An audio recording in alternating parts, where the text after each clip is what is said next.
ওকে, electronic effect most important effect. অর্গানিকে যত রকম কোশ্চেন এই দিয়েই ডিল হয়, যেমন আমাদের ইন্ডাকটিভ আছে, রেজোনেন্স আছে, হাইপারমেশন আছে। সো আমি এখানে ইন্ডাকটিভ এফেক্টের কথা বলছি, আই এফেক্ট। ওকে, বোঝা গেল? উইক এফেক্ট কিন্তু খুব ইম্পর্টেন্ট।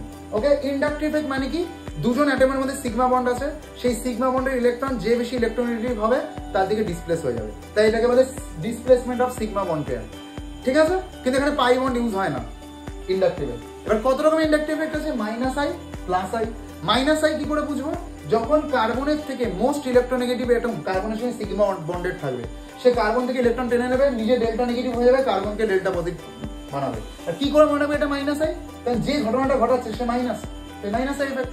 ওকে, এরকম এক্সাম্পল কি, অল ফাংশন গ্রুপ, অর্গানিকের যত ফাংশন গ্রুপ আছে, অ্যালকোহল, অ্যালডিহাইড, হ্যালোজেন, সবাই কার্বনের থেকে নেগেটিভ, ইলেকট্রন টেনে নেবে। ওকে, কার্বনকে প্লাস বানিয়ে দেবে। তারপর আছে পজিটিভ কন্টেনিং গ্রুপ, কার্বোক্যাটায়ন, ও প্লাস, এরা কি প্লাস আছে, অভাব আছে, ইলেকট্রন টেনে নেবে। প্লাস আই এফেক্ট, এরা হলো কার্বনের থেকে পজিটিভ। ওকে, কার্বন এদের থেকে নেগেটিভ, যেমন মেটালরা। ওকে, যেমন অ্যালকিল গ্রুপরা, মিথাইল, ইথাইল, যেমন যাদের উপর নেগেটিভ চার্জ আছে, কার্বনায়ন, এরা হলো কার্বনের থেকে বেশি পজিটিভ।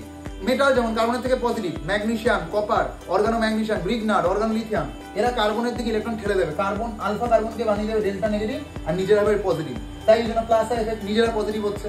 ওকে, আর আরেকটা কথা, মাইনাস আই হোক বা প্লাস আই হোক, এটা কিন্তু শুধুমাত্র 3টে কার্বন অব্দি কাজ করে, কারণ এটা distance dependent effect, alpha beta gamma, তারপরে কিন্তু এফেক্টটা নষ্ট হয়ে যায়। ওকে, এইভাবে ইন্ডাকটিভ এফেক্ট অর্গানিকে মলিকুলকে স্টেবল করেই যাচ্ছে। কার্বন সে মাইনাস আই কার্বন সেন্টারকে প্লাস বানিয়ে যাচ্ছে, আর প্লাস আই কার্বন সেন্টারকে মাইনাস বানিয়ে যাচ্ছে, আর এইভাবে এফেক্ট চলতেই যাচ্ছে।